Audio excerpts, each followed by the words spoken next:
Welcome back to another episode of the Chats with Clark podcast. I'm your host, Joe Clark, and here at Chats with Clark, we don't do poppy intros. We get straight to the point. And the point of episode 46, we're getting closer to 50, which is quite exciting for me, but to episode 46 is John Dellick. John, thanks for being here. Super excited to have you. Joe, thank you for having me. It's taken us a while to connect. I'm finally glad we were able to make it happen. Absolutely. John was referred kind of to Chats with Clark by a mutual friend of ours named Tim, so I'll let John take the wheel from here, but Tim, we appreciate you making this happen.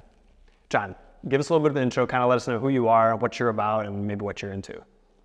My name is John Dellick. What I'm about is I have a personal mission to help people struggling with mental illness. Why that's my mission is because I struggled with my mental illness for such a long time. I was first diagnosed in 7th grade with depression, anxiety, and I remember walking in to see my psychiatrist, and he said, "John, take this medication and it's gonna make you feel better." And I was like, okay. And I said, "How long do I have to take it for?" Sure. He said, "The rest of your life." And right then and there, I thought to myself, holy cow, I'm gonna feel this way the rest of my life, and the only thing I can do about it is take a medicine. Sure. And, that was the beginning of a long journey battling my mental illness, demons. I call them all kind of different names. Okay. But that's, where I'm at today, and I'm on a personal mission to continue to help those people and just be a light in a dark place. That's great, yeah. People that need it the most, right? I mean, people that are kind of down on themselves really need someone to lighten the way, if you will, like show them that there is that light. 100%, because that's what was done for me. I struggled to find a way out, and I've been to psychiatrists, psychologists, counselors, therapists, you name it, I've probably received that service. And I was never real receptive when I was there, because when I'm talking to these doctors and these therapists and all these people with all these crazy credentials after their name, I didn't feel like they could really understand what it was like for me to go through what I was going through at that time. Got it. So they had like the book response, but you needed the person response almost. 100%. John, I'm struck by your first story because, first of all, it's very wise in 7th grade to pick up on the fact that like them saying that the doctor saying, hey, just take this, it'll make you feel better. It doesn't address you at all. It really just kind of masks everything, number one. But number two, also the longevity of it, that this is something that, at such a young age, we already know is going to be for eons to come for the rest of your life. Like that's great wisdom that strikes me, because where is the potential growth and where is the potential betterness, the brightness, the light in that story, Mm-hmm. That's interesting. And the light eventually comes. It always does. I'm sure you've seen The Dark Knight. Oh, absolutely. The darkest day is always before the brightest dawn. And that's something that I've hung to on my worst days and still hang on to, because, life is a roller coaster. It's up and down. And when I take a step back and look at the growth over all the years, I continue to see, the stock prices rising. Sure. But, if I'm watching it day to day, that's fluctuating, and, it's not a smooth sailing every day. Yeah. Now, John, why is that your mission? Why do you feel like that's your purpose? Because as humans, right, we have so many facets to us. And for some people, maybe that's just part of who they are, and it's not maybe what their purpose is. But for you, like you feel like that's your driving purpose. Why is that the overlying purpose for you? It's just a cumulative of all my lived experiences. I didn't really know why I was here on this earth. That was something I struggled with at an early age. Like, why am I here? What am I supposed to do? Because to be quite honest, early on when I was in grade school, I knew that wasn't it. I hated waking up, going to school for 8 hours, and then coming home and having to do 4 or 5 hours of homework. Played sports growing up, so then you have 2 hours of practice, and at the end of the day, I'm left with chump change, essentially, of free time. Mm-hmm. And I wanted to have more free time to do what I really want to do in life. I like it. And how have you found now, having gone through that experience, talking about it on the other side, that you're doing that? It's something that I'm continually finding out, and I have to stay open-minded to exploring new things. Things that I do today that really kind of fill my life. I'm very passionate about working out. for my physical and mental health. I've noticed when I'm working out, I feel good physically, but also there's a direct correlation to how I'm feeling mentally. Yeah. And so that's a very important piece for me. I love sports. I still play soccer to this day in a couple pickup leagues. Nice. And, my love right now is sand volleyball. Okay. I just, there's something about being on the sand, living here in beautiful Cleveland during the summertime. That's true. Just got to enjoy it. And you're a tall guy. I mean, that kind of helps, right? Oh, I'll do some damage up there on the net. You can bet on that. Get on that front line. That's look out, right? Absolutely. John, what does a day-to-day look like? What is work for you? How does that intertwine? So routine's a very important piece of my life. And to be quite honest, right now, I'm in a transition. Okay. I'm finishing up grad school. I've been working on my MBA at Cleveland State University. Congrats. Thank you very much. All of my classes have been online, and which I needed that flexibility because I also work. My day usually starts, I wake up at like 6:50, and the first thing I do is, I roll out of bed and I hit my knees and I pray. I have a relationship with God. I always have. There was a time I felt like he didn't want anything to do with me because of things that I've done in my past. But I know that's not the case. Mm-hmm. And every day I wake up and I just ask God a couple of things. It's first to watch over my friends and family. 2, to give me the strength and wisdom I need for the day. And 3, to help me have a positive impact. That's awesome. Yeah, there's a lot of humility in all 3 of those, right? You want the people you love to be taken care of, and you want to be a beacon for however God needs you to be that day. Absolutely. And what I found out is whenever I pray, trust me, when I was younger, I would pray, I want to be a millionaire. I want to have a nice car. God, please give me a real beautiful girlfriend. Mm-hmm. And don't get me wrong, I still want all of those things. Yeah. But selfish prayers have never worked for me. But when I pray for God's will to be done in my life, it is. That's amazing. So to continue with your routine a little bit, so you hit your knees, you pray, and where does the day go? The day rolls into, immediately I'm rolling off to the gym. Okay. I like my morning workouts, start the day strong. I'm usually there by 8 a.m., home by 9:30, 10, and then shower, eat some breakfast, and my day is usually going by 11. Got it. And then do you head into work, or do you? So I work from home. It's all okay. Yeah, it's all remote. I try to squeeze in as many in-person meetings as I can. Mm-hmm. Zoom fatigue is at an all-time high for me. Sitting and talking to a computer just really doesn't do it for me. Sure. There's something about these in-person interactions. You can't beat it. Yeah. And so either I'm working from home or I'm out in the community running around and meeting with different partner organizations, working on different programs we have, and checking in, making sure the deliverables are met. I usually wrap up around 4 o'clock, and at that time, take a breather, try to get something to eat, work on a little schoolwork for my MBA, and then once the evening rolls around, I have either volleyball or soccer. Nice. It's a great day. You got a lot jammed in there. It's perfect. I like to stay moving. Yeah. It keeps you going, right? It's like when the body's moving, the brain's going, everything's more harmonious, it seems like. Those days, it's funny, those rest days, multiple rest days in a row seem to be sometimes the most tiring. It's like, why do I feel so much lethargy, right? Absolutely. And it's funny because I feel like in my mind, I never get enough rest days. Okay. Like if I could have a day where I'm just sitting home doing nothing, I want that. Yeah. But I know that's not good for me. If I'm not in motion, I'm not saying I'm doing something every day and every minute of the day because that will just burn me out. And my mom used to always tell me growing up, John, you burn the candle at both ends. Mm-hmm. You need to learn how to rest, take some time for yourself. That's something I'm still working on today, to be honest. Yeah, I get that. But at the same time, I feel like if I just stop moving, I'm not working on my goals and progressing, it's like quicksand, and I just start sinking in there. And eventually, the more I'm just staying stagnant, the harder it is for me to pull myself out of that.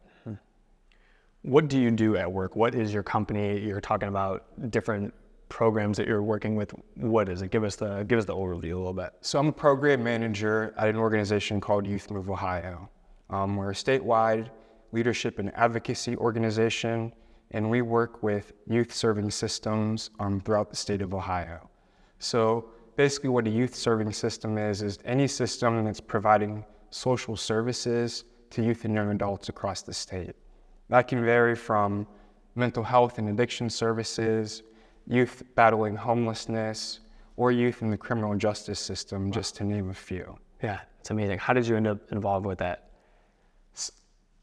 The real answer is God led me to it. Okay. I fell right into it. It's always how it goes, isn't it? It is. Yeah. You know, my plan is inferior to God's plan. Sure. And I need to be reminded of that on a daily basis, because I like to take the wheel and start driving the car, but you know, when I let go of the wheel and let it all go into God's hands, that's when things really are flowing for me. And so, I'm sorry, what was your question again? I was just kind of asking you how you got into that realm and what led you there. So, back in 2017, I was certified in something called peer support. It's an evidence-based practice that utilizes lived experience to support other individuals going through similar battles that is relatable to my lived experience. It's a Medicaid billable service, and it's actually a service that profoundly changed the trajectory of my life. Wow. So how do you become peer support certified? It is a 40-hour in-person training, Okay. along with 16 hours of online self-paced learning through eBased Academy. And after taking all of that, there is an exam that you have to take, as well as a BCI and FBI background check, and which can be scary. To be completely transparent, I have a criminal record. Okay. And a felony, I have a federal charge. I'm sure we can get into all that. I'm happy to talk about it. But honestly, you know, having that scared me. You know, I applied for jobs, I was always rejected. When you have to check the box that you're a felon, you know, people don't even give you a call back. Sure. They see that my resume was going in the trash can time and time again. I started to get very discouraged. And I felt like I'm not going to be able to make a living, and what is going to become of my life. Mm-hmm. And I heard about peer support. And the lived experience piece is what stood out to me, because instead of people judging me for the experiences and labels that, you know, I've accumulated on this journey, people actually valued that. And so I took that training. I started working at an agency in my hometown of Youngstown, Ohio. And I immediately started working with other youth and young adults that were battling things that at that time I had overcome. Wow, yeah. That's powerful. I mean, that's what you need. You need, again, that light. So that gave you that opportunity, it sounds like. It did. Yeah. And so providing that service, I was working at that agency for a couple of years. Youth Move Ohio ended up finding me. Again, another God intervention. And I was at a conference and they said, hey, you know, we hear you're doing peer support. We're trying to work on creating a statewide youth peer support curriculum. Because at the time there was only what was called the peer support. So it was specifically tailored for adults. And working in the youth and young adult space, there was a lot of things that need to be included in the youth and young adult training for the systems of care, which is all of those youth serving systems that I described. And so we advocated. Youth Move Ohio said, hey, come work with us.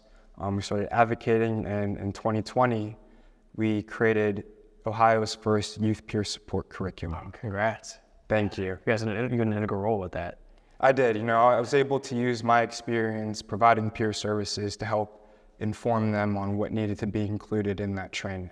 And then, so now that they have that, what kind of doors did that open up since 2020? It's for you. Several doors. The biggest thing is it's providing other people that have been in similar shoes as myself an opportunity to transmute the shame and the pain that comes with all those labels, from mental health, being homeless, foster care, and using that lived experience to empower other people to live fulfilling lives. A lot of my work right now is on developing that workforce. We're trying to find innovative and creative ways to do that. My favorite way right now is with a partnership we have with the Ohio Department of Youth Services. Okay. For those of you who don't know, the Ohio Department of Youth Services is the criminal justice system for youth and young adults. For an adult, they'll go to Department of Corrections, which is state prison. Department of Youth Services is juvenile corrections. And we started this pilot program last year where we're working with youth that have 60 to 90 days left in their sentence and are preparing to come home back to the community, which in my own experience is an overwhelming transition, to say the very least. Okay. Going back. Going back. Okay, yeah. And so I get to go in, I'm peer support certified, lived experience, so I got my jacket, and so I go in and we just start talking, and I'm like, what are some of your goals when you come home? And a lot of the things I hear, I want to get a driver's license, I want to get a job, I want to get this community service done. And we start creating a plan on how to support them to accomplish those goals. Nice. Other things we do is we have a leadership and empowerment curriculum. And so we'll go in and we'll start talking about the basics of leadership, like what is a leader? How do you be a leader? What's the difference between a good leader and a bad leader? And we start opening the door for these types of discussions, because the thing that I've seen, a lot of these youth have leadership skills. They're natural born leaders. Yeah. But no one's ever empowered them to tap into that in a positive way.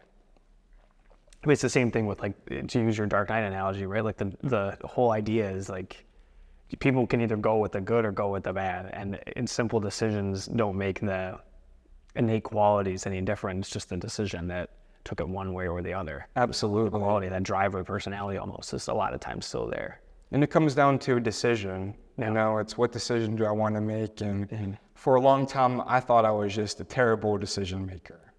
And coming back to how peer support affected my life, I actually had a peer support specialist in my life that said, John, you actually are a terrible decision maker. Look at your track record. Yeah. People that make good decisions don't end up where you've been. Sure. But the thing is, it's not what happens to you, it's how you respond to it. And he gave me a really simple formula for making decisions moving forward from that point. And there's 4 things. He called them the 4 absolutes. And whenever I'm making a decision, I make sure, is this decision loving? Is it kind? Is it pure? And is it unselfish? And if I can check all those boxes, I know I'm making the right decision. Does that become almost second nature to you now, running through that? It is. Yeah. I could imagine when you're not thinking about it, that would just become something that's very natural to you after repetition of it. And it's just the repetition, But I needed that to help make myself, make good decisions in my life. And then he started to talk to me about, so what are your values? What are your morals? And I said, well, I honestly don't know what any of that is, And he said, well, let me make it real easy for you. Your values provide you with your direction, and your morals are how you get there. So, for example, one of my values, my top value, of course, in life is to always have a good relationship with God. That's easier said than done on different days. There are days I get mad at God. There are days I want to talk because I feel like things aren't going my way. But so how do I do that? And one of the main things is, I said I pray in the morning. When I make decisions, I incorporate these 4 absolutes. And I do my best to just not think about myself so much and really think about what can I do, in this situation, what can I contribute to my friends, and get outside of my own head, because that's really the root of all my problems come from. When I'm stuck in here, I'm thinking about myself, I'm thinking about my problems. I'm not thinking about any solutions, I'm not thinking about love, what can I do to be of service, so on and so forth. Yeah, we get so caught up in ourselves, and then it's just a rat race of what can we do for ourselves next, and then it just keeps going. You pawn it off to the next thing, and I'm pawning off to the next thing, and it's cyclical. Exactly, and then it's by the end of that, I'm an anxious freaking mess, and I don't have the energy to do what I need to do at that point, because I'm so burnt out from just spinning my wheels inside of my head. Now, this person in your life clearly influenced you to do basically the same work now for others. When you go in and are meeting with people who are in these instances, how do you bridge the gap from the guy in the coat to where they are? So, that's a really good question. Most of the time, I'm not the guy in the coat. Okay. So I have, my professional side, but when I'm going in there, I'm just going in as John, program manager, MBA student, entrepreneur, all that stuff goes out the window. And I'm just going in and, the first meeting is usually, what's up guys, my name's John, and I give them a brief rundown, just like I've done with you today, of some of the stuff that I've been through. And usually they'll test me because I know from my own experience being in the system, a lot of people come in, they say they want to help, and they'll be there for a little bit, and then you never hear from them again. Sure. And after a while of people saying that and doing that, you stop listening to what people say and you have to watch what they do. And so that first meeting, they don't usually trust me. They're going to be watching me. And so my most important thing I do is I make sure I'm consistent. I say I'm going to be there every Wednesday at 10 a.m. for this group with them. I make sure I'm there.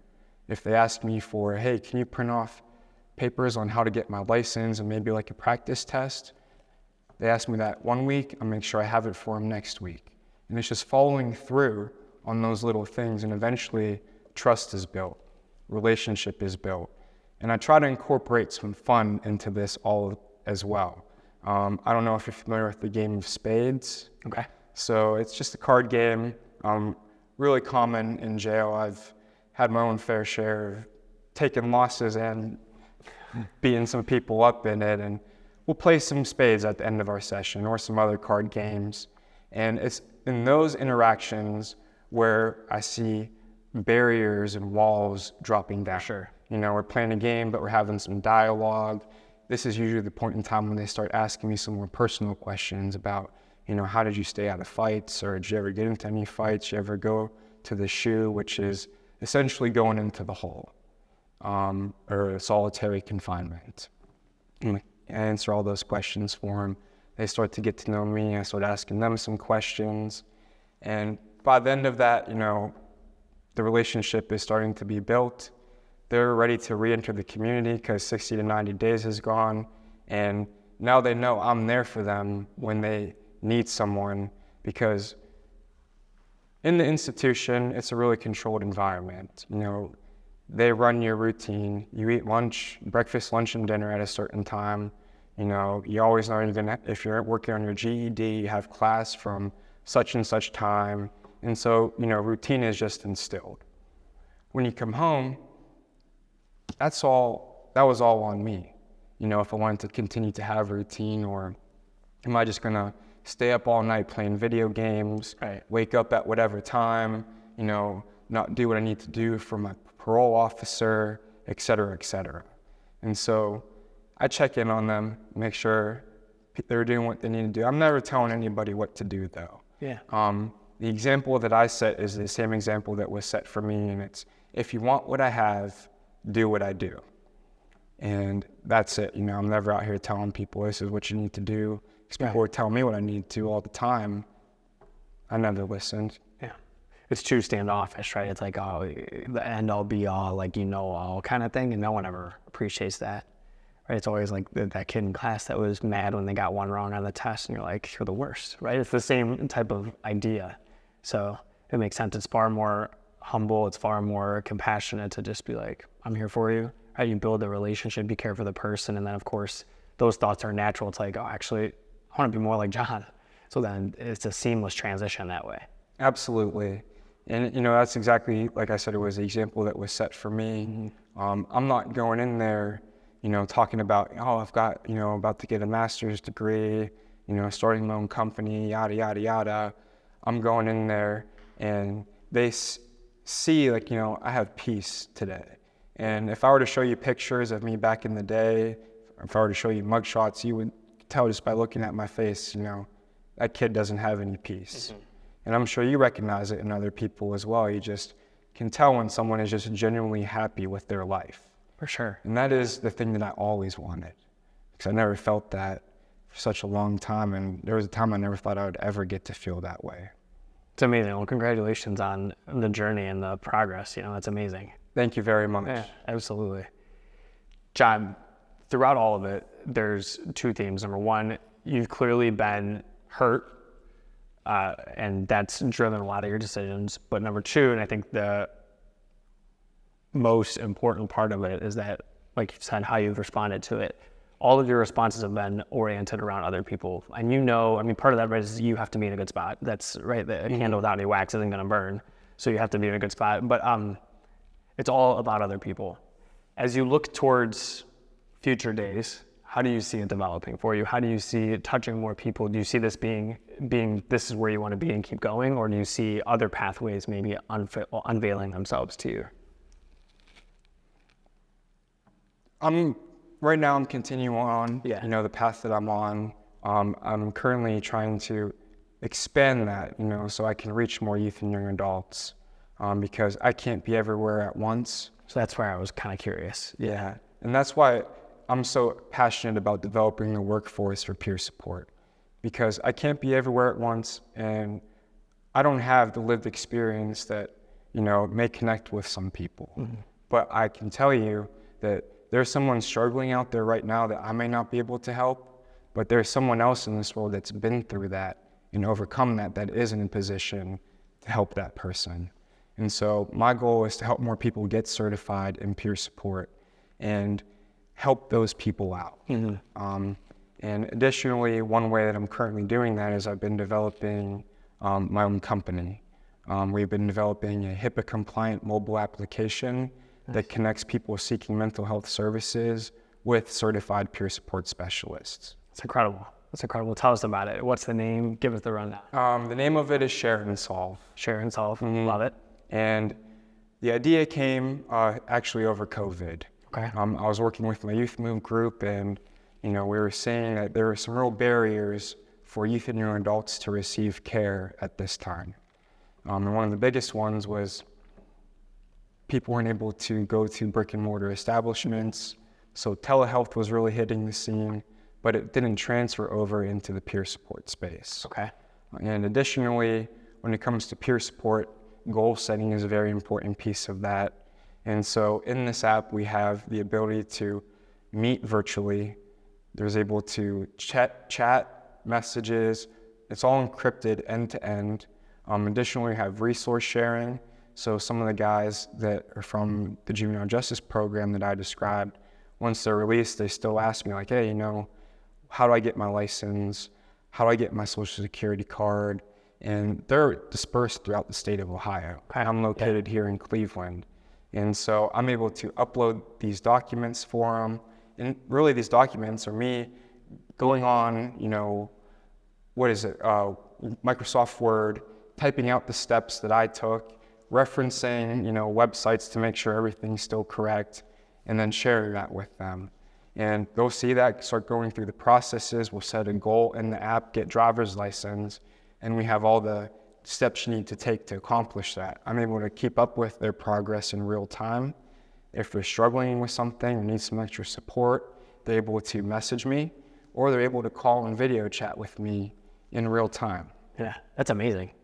I mean, it really is. It's really goal-oriented, which is so important and so cool. And it's also kind of like a calendar in its own way, or maybe like a checklist or like a to-do list. And you have all the resources at your fingertips. That's quite impressive. Thank you. Yeah. What are some of the next steps for Share and Solve? Like, where do you want it to go to make it what you envision?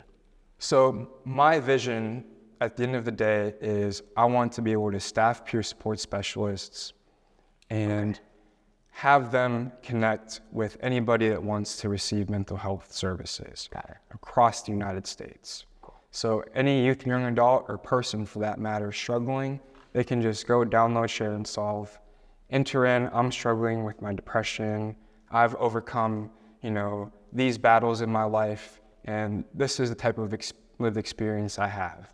We will connect them based on their answers with someone that fits that criteria, and then the lived experience component will come into play, and that person will be supported, and recovery is possible when they begin that journey. Yeah.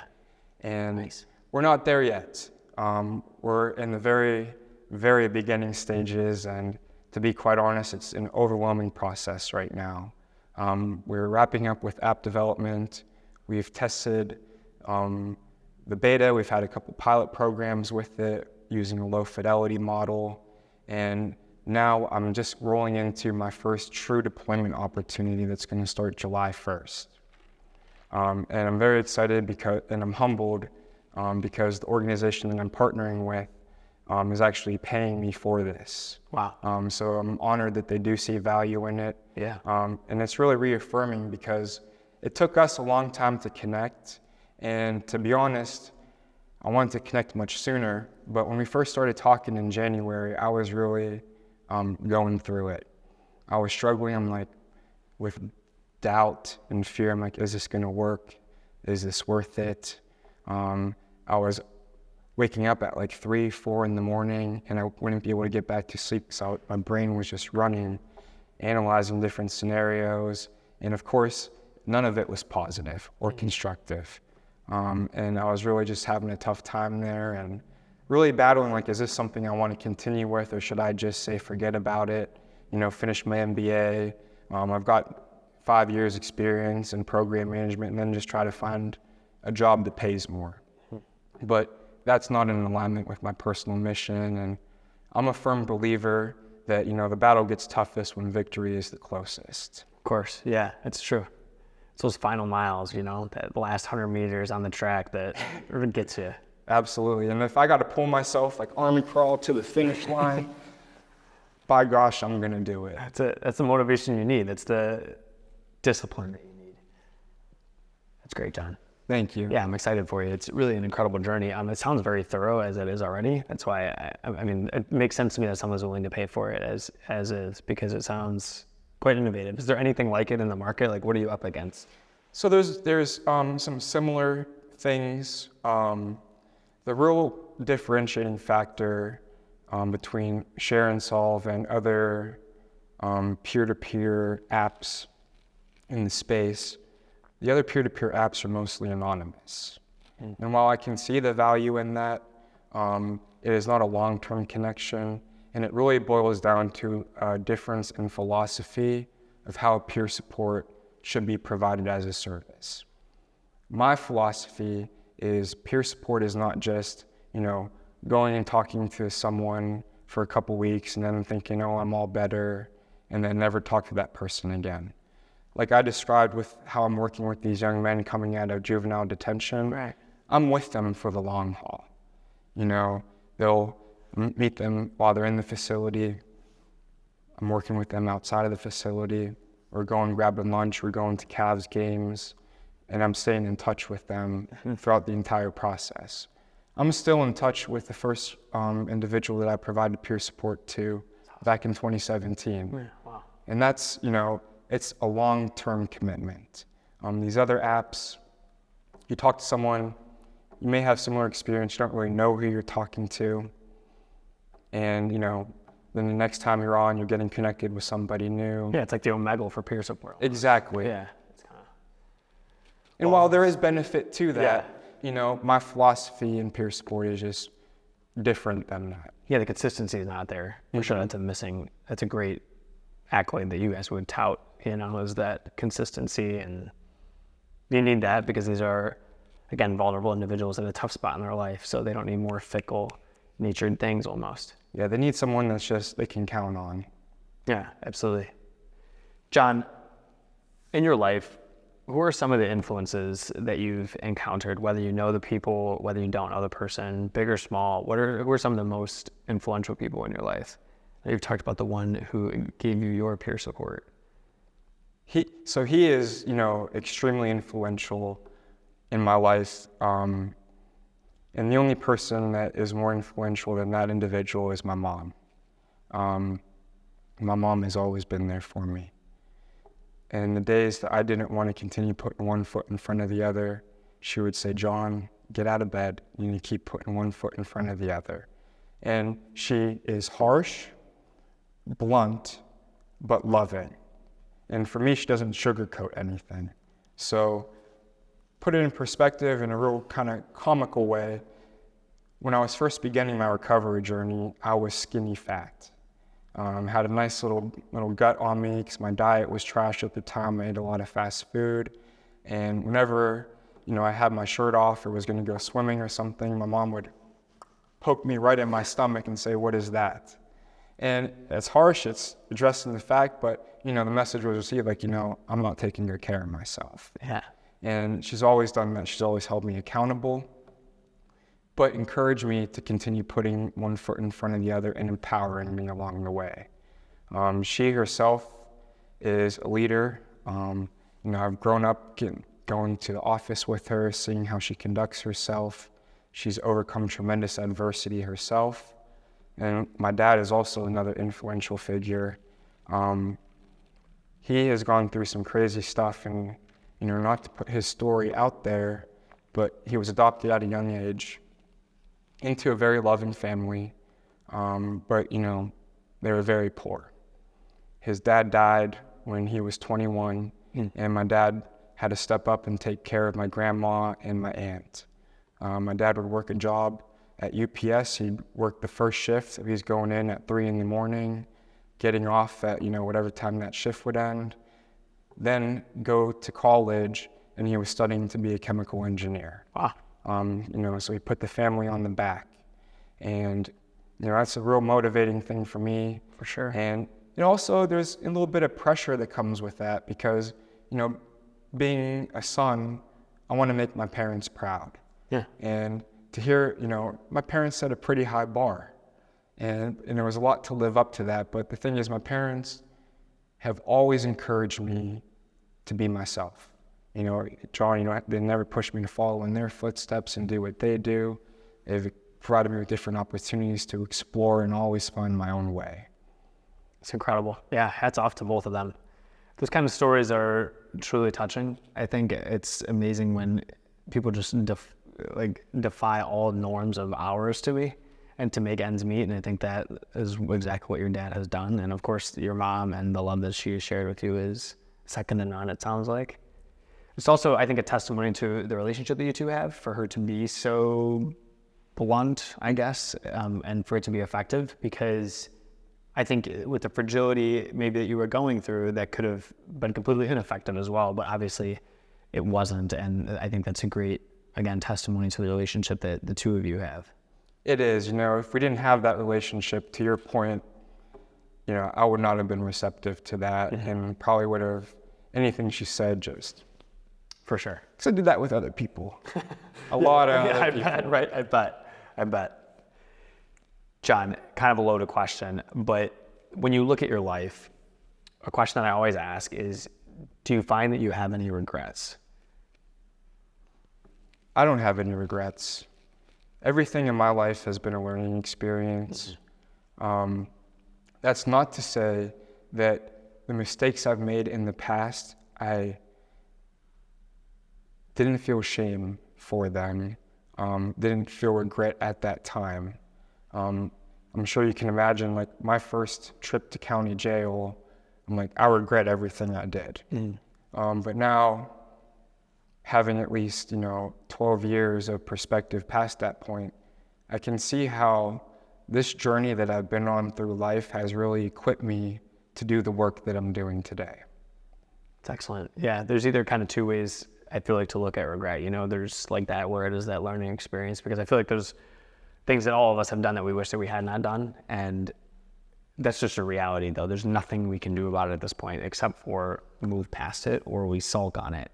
And so I think people who sulk on it might have regrets and would perhaps look at it that way, or it's a missed opportunity. I think there's always that. If you don't do something, I think we can regret that. I think we can look back and wish we had done something and been more proactive about whatever the thing is. But the other opportunity is that you look at a situation, even though it may have been difficult, and it is a springboard, it's an opportunity, it's a learning experience, much like you just described. And so someone who has been through what you've been through, I think it makes sense to me that you look at it as, this has kind of formed me, this has made me realize different things and has put me in situations now that I'm happy to be in, I'm grateful for. It is, and I know you talk a lot about the perspective on your podcast. I've had the chance to check out a couple of them, the other podcasts. The one with Natalie Bell really stood out to me. And just perspective is really the game changer, because, I'm thinking about what you said about how I can look at it and have regret for not taking the chance for an opportunity. And there's a story that comes to mind. I loved sports growing up, and I loved soccer. And soccer was my favorite sport in high school. I blew several opportunities with that sport. Not like I was going to go be a college athlete or anything like that, but to just participate, be there with my team, experience that camaraderie, have the fun. I stopped, really being involved with sports in high school because at that time I started self-medicating with different drugs, and that just started to consume my life. And I felt like, damn, I really blew my my sports opportunity. And today, I have the opportunity to really look back and reflect on that. Like, I blew this. I didn't go to practice because I wanted to do, take drugs and numb my pain, which I felt shame for at that time. Mm-hmm. But today, I know I'm going to make these commitments to my sports team. It's all intramural, it's all rec, so it's nothing real competitive. But, my team's saying, hey, let's get a practice in, I'm showing up. Yeah. I'm showing up early before the game. And I take that pain that I felt from missing that opportunity and really apply all the energy I have into really blowing this new opportunity out of the water. Yeah, it's a great motivator, right? I mean, Tom Brady, I was just watching the roast. Did you watch his roast by chance? I have not had a chance to check it out yet. Highly recommend. And he talks about when he walked into Kraft, he walked into Foxborough the first time, and, he was obviously 199, pick 199, 6th round, and he's like, I'm the best decision your organization's ever made.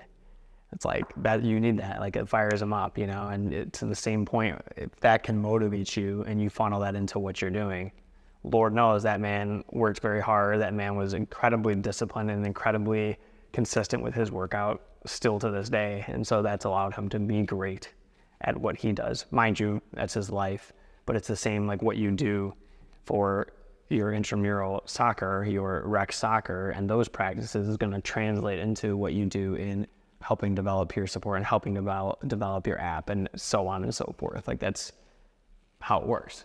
It's the mentality, it's applicable in any realm.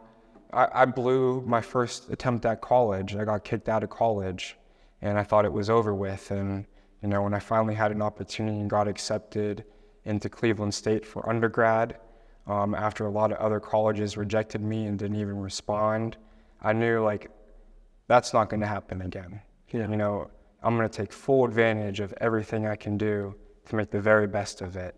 And because, especially like in high school, I was sitting in the back of the class, lollygagging. I'm a big doodler, didn't want to focus, didn't want to do my work. And poor work ethic. But, I was able to learn from all these missed opportunities and, did undergrad, finishing up grad school. And it applies in everything, like you said. Mm-hmm. It does. And kind of to that end, speaking on the mindsets a little bit, something that I'm real big on is gratitude. And you've mentioned it several times, and you've mentioned the prayer component of your life, and I feel like it all goes very hand in hand. But to be direct, what role does gratitude play in your life? Gratitude is everything.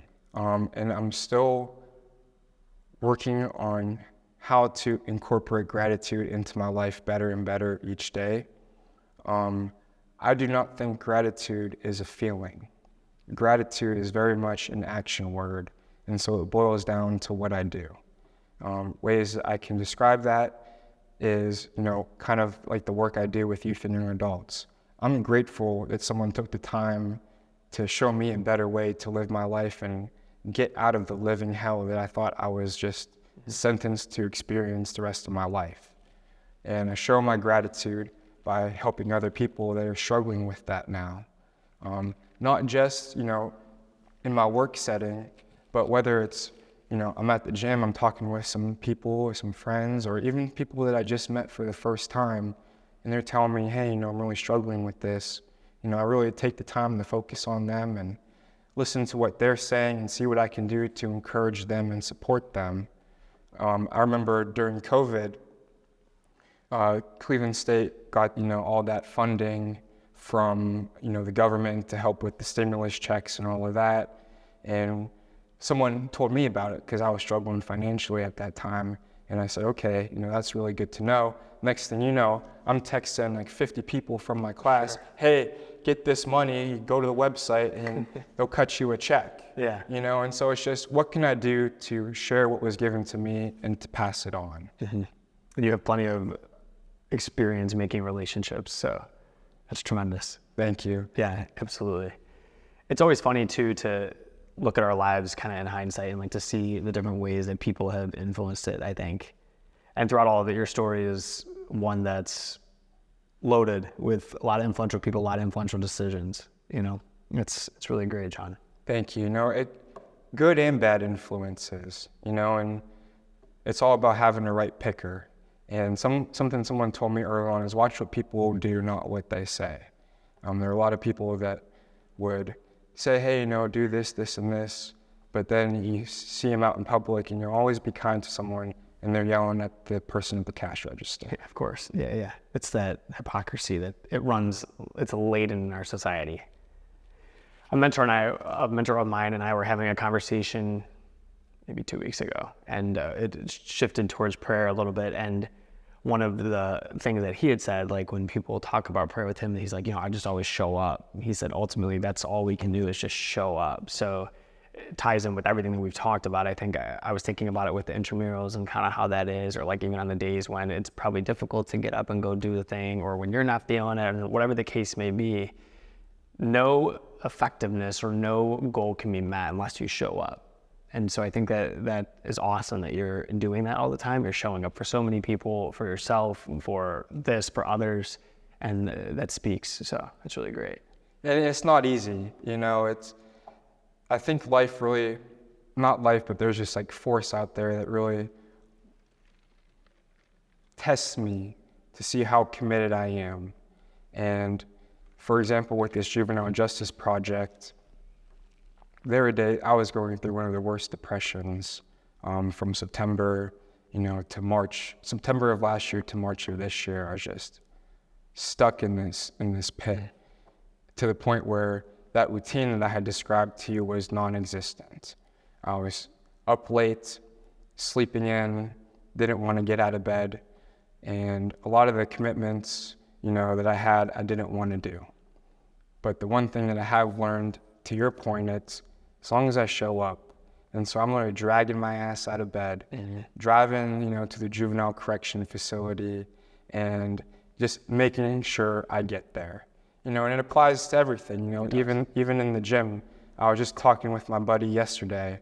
We had a long weekend, and, we didn't want to go to the gym. We just wanted to spend the day for recovery, to take it easy, and prepare for the week ahead. But we were both there in the morning, getting a workout in.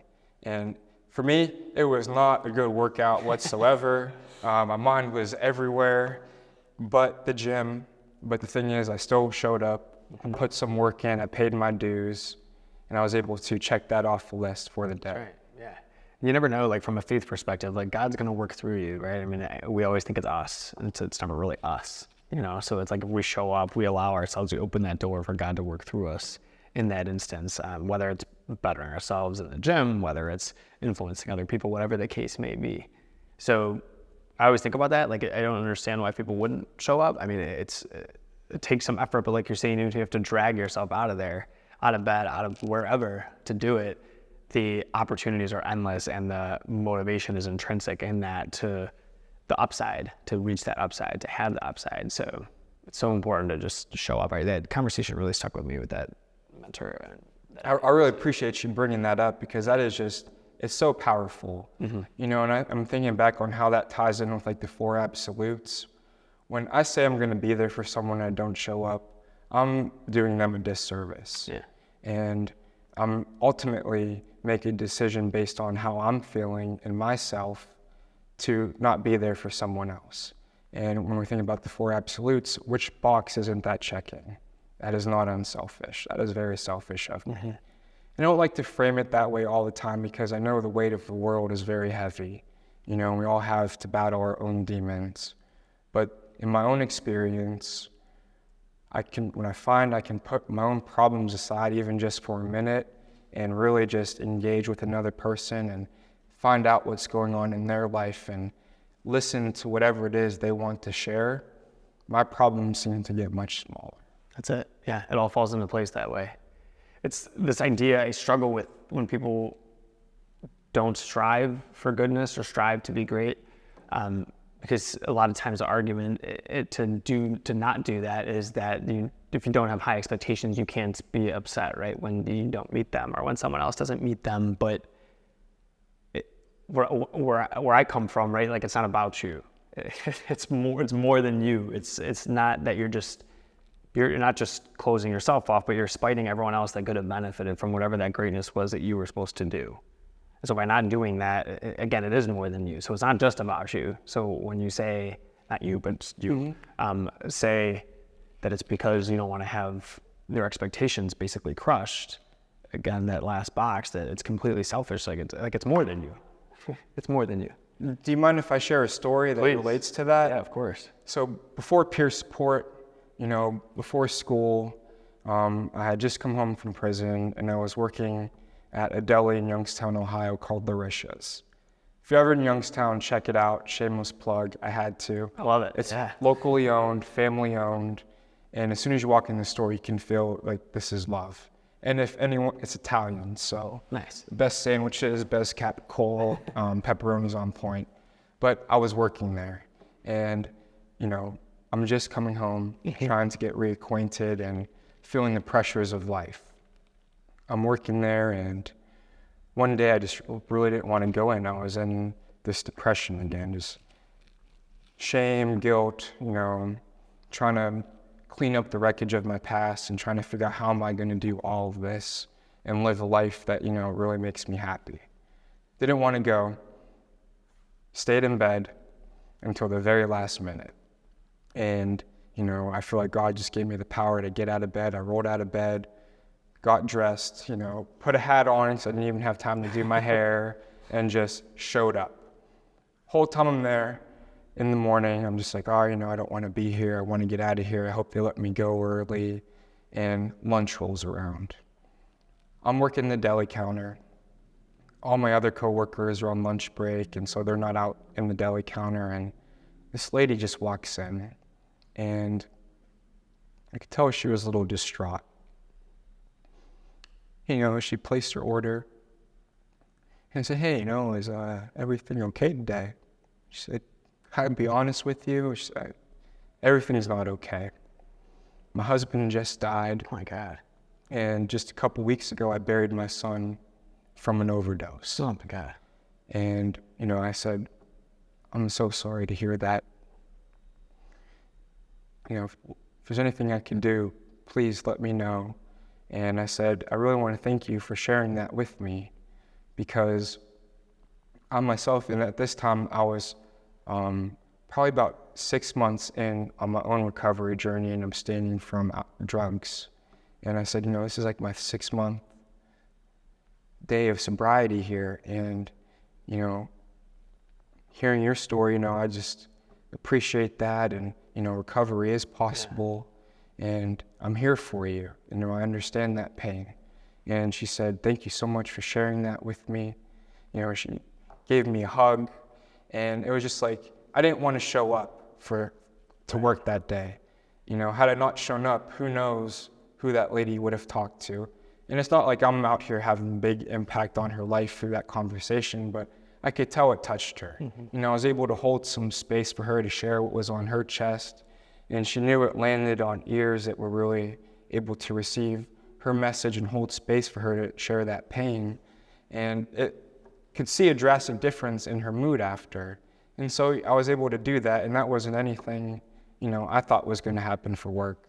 It's just through showing up, God puts those things in my path where I have the option to be there or not. Yeah. And today I'm doing everything in my power to make sure I'm there for everything. Amen. Yeah. It is. It's amazing how you show up at the deli and that happens, and of all days too, just the timing's incredible. Yeah, and it's clearly touched you to this day. You remember, I'm sure you can picture it vividly, right? It's amazing. And my mood changed after that. Not only do I think it helped her? But who knows, maybe God had that happen for me, because after that experience, I was excited the rest of the day. I was smiling, being positive with all the other customers, not, what do you want? How do you want it sliced? Here you go. Yeah. I was really just able to be a higher vibration of myself. Yeah, I mean, right? It's like, it's always that moment. It's like, who am I? Like, to say anything. Like, someone always has that really difficult experience, which I think is real. Like, you hear about it, it's like, it's real. It touches you, because it's like, okay, I'm good. It's like, I'm okay. Yeah. It could always be worse, and at times I don't like to say that, because I feel like it does take away from the very real battles I face and other people may be facing. But after the fact, it really does help provide perspective. Like, it really could be a heck of a lot worse. On my walk here, I just saw so many people struggling on the streets. And, I don't know why God put me in this position and not that one, but I'm grateful to be where I am, because it could always be worse. Yeah, amen. I'm going to be thinking about that story, John. So thanks for sharing that with me and with all of us. That's a crazy one, I guess, for lack of a better way of putting it. Thanks for letting me share. Oh God, always, yeah. John, as we kind of gear towards some finishing thoughts, do you have advice or a piece of thought that you want to share with either the audience abroad or a specific sect of the audience? What's on your mind? So the one thing that's on my mind, it's just a word of encouragement for anybody going through some hardships right now, and they don't think that the light is at the end of the tunnel. When I was first sentenced to go to federal prison, I was in a federal holding facility in Youngstown, Ohio, and when you go to court, they actually take you on a van all the way up here downtown to the federal courthouse. I thought my life was over. I'm in this van with all these guys, and they're saying, oh, I've been fighting this case for 2 years and haven't even gotten sentenced yet, and, the mandatory time I'm looking at is 56 months. So my life is going to be a long time before I get out. And the other guy said, I'm right there with you, man. They just hit me with such and such case, and, it's not looking good for me. And then this third guy said, tough times don't last, tough people do. I've been down for 3 years, still waiting to get sentenced, but every day I'm making sure I'm in the library learning what I can to help better myself. I'm reading these books, and I heard that guy say that, and that message stuck with me. Yeah, no doubt. Wow. Tough times don't last, tough people do. We got to keep putting one foot in front of the other no matter how hard times get, because it will get better. It will, yeah. You hold on to what's good, you do more of what's good and find a way to allow more time for those good things and good people. I think that's essential. And, being open to receiving them. So. Amen. John, this has been wonderful. I appreciate your openness and just your wisdom that you've shared with me and just with everyone. Clearly, the severity of what we've talked about is tremendous, and it comes from such a place of love and a place of caring for people and wanting everything to be good and for people to be progressing towards a better tomorrow, and I love that. So it's really a pleasure to have been chatting with you, John. I appreciate you being here and just, again, all your stories and all the insight that you've shared with me. Thank you for having me today, Joe. It's been a real pleasure. And like I said, man, I'm just glad we're able to finally connect and make this happen. Amen. Everyone, as you know, I will have all of John's information down in the links or description below. So depending on whether you're listening or watching on YouTube or wherever you may find this, please be sure to check out all that John has going on. And please be sure to subscribe to the podcast if you're not already. This is, again, episode 46 of the Chat with Clark podcast. I'm your host, Joe Clark, signing off. Thanks for listening.